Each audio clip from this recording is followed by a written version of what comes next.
Bonjour à tous, je suis Tristan, votre professeur de français. Je sais que quand vous apprenez une langue, quand vous apprenez le français, vous cherchez souvent à utiliser diverses ressources pour entraîner votre compréhension orale et c'est pas toujours facile. Soit c'est très ennuyeux quand c'est fait pour les étrangers, soit quand c'est vraiment fait pour les locuteurs natifs, ça va très vite, les gens parlent très vite et on comprend rien à ce qu'ils disent. On a pensé à faire un nouveau format de vidéo pour vous où nous, les professeurs de Fawenshiro, on va tout simplement vous raconter des histoires personnelles qui nous sont arrivées en parlant un peu plus doucement, un peu plus distinctement pour que vous puissiez comprendre. En premier lieu, cette histoire, je vais vous la raconter. Vous n'aurez pas les sous-titres. Essayez de comprendre ce que je dis. Si vous ne comprenez pas tout, ne vous inquiétez pas, c'est normal. Si vous comprenez déjà 50%, 60% de ce que je dis, c'est déjà super. En deuxième lieu, vous réécouterez l'histoire, mais cette fois-ci, vous aurez des sous-titres. Et enfin, on va voir ensemble quelques mots de vocabulaire importants en lien avec mon histoire. Alors, est-ce que vous êtes prêts ? C'est parti! C'est une histoire qui m'est arrivée quand je suis arrivé à Taïwan.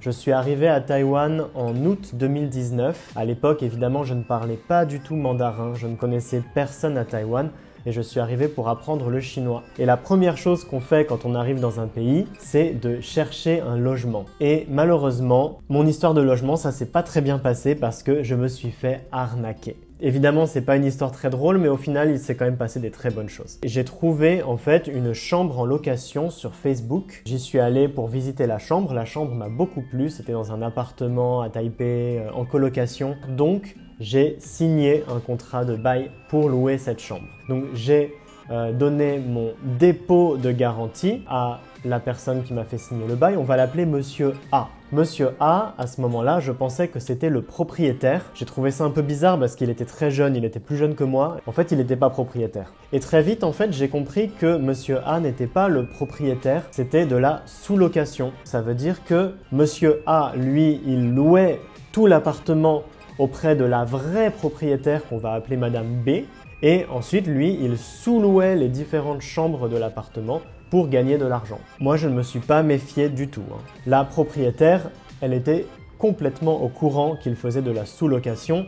Elle habitait dans l'immeuble, elle nous voyait, je l'avais rencontrée plusieurs fois, il n'y avait pas de problème. Et au bout de quelques temps, Monsieur A m'envoie un message pour me demander si je peux payer 3 mois de loyer en une seule fois. Je me suis dit pourquoi pas ? Parce qu'en plus, il me faisait une réduction. Ça veut dire que je gagnais à peu près 2000 ou 3000 dollars taïwanais. Donc moi, je ne me suis pas du tout méfié. J'ai payé mes 3 mois de loyer en une seule fois, vu que j'avais l'argent. Un mois plus tard, à peu près, en allant à l'université, le gardien de l'immeuble, il m'a arrêté et il m'a dit « Dis donc, vous payez plus votre loyer, c'est pas bien, la propriétaire, elle est vraiment pas contente. Elle dit que si vous payez pas dans la semaine, vous allez devoir partir. » Donc moi, j'ai commencé à paniquer un peu, à me dire « Mais qu'est-ce que c'est que cette histoire ? Non, j'ai payé mon loyer. » On a essayé de contacter Monsieur A et on s'est rendu compte qu'en fait, nous, on avait payé notre loyer à Monsieur A. Mais Monsieur A, lui, il n'avait pas payé son loyer à Madame B. Et donc, Madame B n'était pas contente. Monsieur A tout à fait disparu dans la nature avec notre argent. Et Madame B voulait nous mettre à la porte. Moi, la première chose que j'ai faite, c'est de me dire c'est pas possible, on peut pas être viré de l'appartement comme ça. Donc, je suis allé voir des avocats. Et là, ils m'ont expliqué qu'en effet, même si Madame B n'avait pas perçu son loyer, elle ne pouvait pas nous mettre à la porte comme ça. Donc quand on a réussi à contacter Madame B, parce que Madame B, tout ce temps-là, elle refusait de nous parler. Quand on lui a dit que si elle nous mettait à la porte comme ça, on allait porter plainte, elle n'était pas contente, mais elle a été obligée de nous laisser un préavis. Donc moi, j'avais payé 3 mois. J'ai pu rester jusqu'au dernier mois. Mais on était tous très inquiets parce que Monsieur A avait toujours notre dépôt de garantie. On a finalement réussi à le contacter, on a dû le menacer. On lui a dit qu'on allait lui porter plainte, qu'on allait lui envoyer des avocats s'il ne nous rendait pas notre dépôt de garantie. Le fameux jour J où on devait rendre l'appartement est arrivé. Monsieur A est arrivé, il avait l'air énervé, comme si tout était de notre faute. Et heureusement, il nous a remis notre dépôt de garantie. Heureusement, dans cette histoire, il y a aussi eu beaucoup de Taïwanais qui nous ont aidés. Donc au final, je me suis rendu compte qu'aussi les Taïwanais, ils aimaient beaucoup aider les étrangers. Et ça, c'était super. Et c'est pas tout à fait la fin parce qu'en fait, plusieurs mois plus tard, j'ai mon ancien colocataire qui m'a envoyé une photo en fait de sa télévision. Monsieur A s'était fait arrêter par la police parce qu'en fait, il avait fait ça plein de fois. Et j'étais un peu triste parce que j'ai compris qu'en fait, quand on l'a menacé de nous rendre notre dépôt de garantie, lui, il avait probablement arnaqué d'autres personnes pour avoir l'argent. C'est une histoire qui m'est arrivée quand je suis arrivé à Taïwan. Je suis arrivé à Taïwan en août 2019. À l'époque, évidemment, je ne parlais pas du tout mandarin. Je ne connaissais personne à Taïwan. Et je suis arrivé pour apprendre le chinois. Et la première chose qu'on fait quand on arrive dans un pays, c'est de chercher un logement. Et malheureusement, mon histoire de logement, ça s'est pas très bien passé parce que je me suis fait arnaquer. Évidemment, c'est pas une histoire très drôle, mais au final, il s'est quand même passé des très bonnes choses. J'ai trouvé en fait une chambre en location sur Facebook. J'y suis allé pour visiter la chambre. La chambre m'a beaucoup plu. C'était dans un appartement à Taipei en colocation. Donc, j'ai signé un contrat de bail pour louer cette chambre. Donc j'ai donné mon dépôt de garantie à la personne qui m'a fait signer le bail. On va l'appeler Monsieur A. Monsieur A, à ce moment-là, je pensais que c'était le propriétaire. J'ai trouvé ça un peu bizarre parce qu'il était très jeune, il était plus jeune que moi. Et très vite, en fait, j'ai compris que Monsieur A n'était pas le propriétaire, c'était de la sous-location. Ça veut dire que Monsieur A, lui, il louait tout l'appartement auprès de la vraie propriétaire qu'on va appeler Madame B. Et ensuite, lui, il sous-louait les différentes chambres de l'appartement pour gagner de l'argent. Moi, je ne me suis pas méfié du tout. La propriétaire, elle était complètement au courant qu'il faisait de la sous-location. Elle habitait dans l'immeuble, elle nous voyait, je l'avais rencontrée plusieurs fois, il n'y avait pas de problème. Et au bout de quelques temps, Monsieur A m'envoie un message pour me demander si je peux payer 3 mois de loyer en une seule fois. Je me suis dit pourquoi pas? Parce qu'en plus, il me faisait une réduction. Ça veut dire que je gagnais à peu près 2000 ou 3000 dollars taïwanais. Donc moi, je ne me suis pas du tout méfié. J'ai payé mes 3 mois de loyer en une seule fois, vu que j'avais l'argent. Un mois plus tard, à peu près, en allant à l'université, le gardien de l'immeuble, il m'a arrêté et il m'a dit « Dis donc, vous payez plus votre loyer, c'est pas bien, la propriétaire, elle est vraiment pas contente. Elle dit que si vous payez pas dans la semaine, vous allez devoir partir. » Donc moi, j'ai commencé à paniquer un peu, à me dire « Mais qu'est-ce que c'est que cette histoire? Non, j'ai payé mon loyer. » On a essayé de contacter Monsieur A et on s'est rendu compte qu'en fait, nous, on avait payé notre loyer à Monsieur A. Mais Monsieur A, lui, il n'avait pas payé son loyer à Madame B.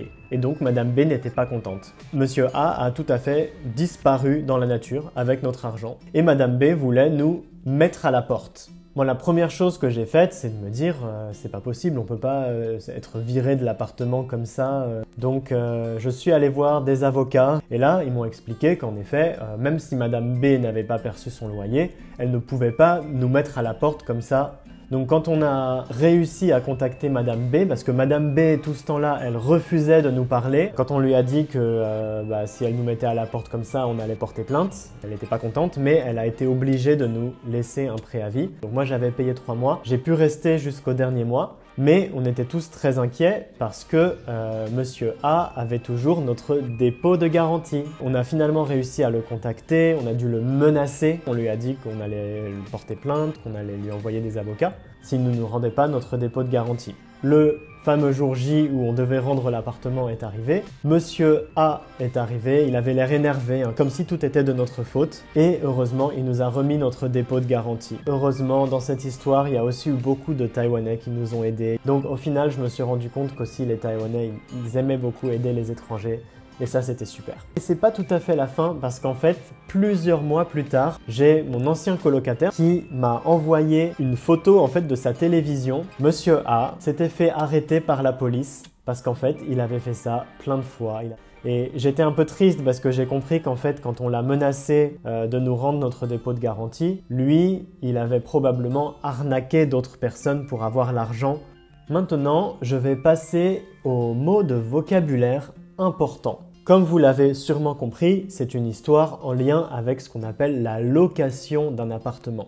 La location d'un appartement, c'est quand vous n'êtes pas le propriétaire de l'appartement, vous êtes ce qu'on appelle le locataire. Ça veut dire que vous louez l'appartement. Le verbe, c'est louer, louer. Le propriétaire, c'est la personne qui possède l'appartement. vous êtes locataire. Et en tant que locataire, vous devez payer un loyer au propriétaire. Et aussi, vous devez lui remettre au début de votre contrat un dépôt de garantie. Le dépôt de garantie, c'est l'argent qu'on donne. En général, ça représente 2 ou 3 mois de loyer pour donner une assurance au propriétaire. Le propriétaire a le droit d'utiliser cet argent du dépôt de garantie pour réparer l'appartement. Le bail. Le bail, c'est le contrat de location. On appelle ça un bail. Un autre mot important de mon histoire, c'est évidemment le mot une arnaque. 诈骗.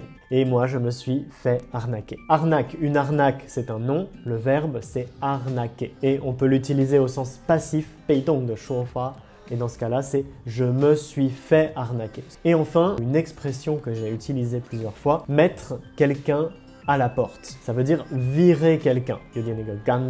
Par exemple, son mari l'a trompé, du coup, elle l'a mis à la porte. Dites-nous dans les commentaires ce que vous avez pensé. Est-ce que vous avez trouvé cette histoire très difficile à comprendre ou facile à comprendre? Dites-nous aussi si vous avez entendu des histoires similaires ou si ça vous est arrivé. En attendant, je vous souhaite d'être très gentil. N'oubliez pas, soyez gentil, c'est le plus important. Ciao!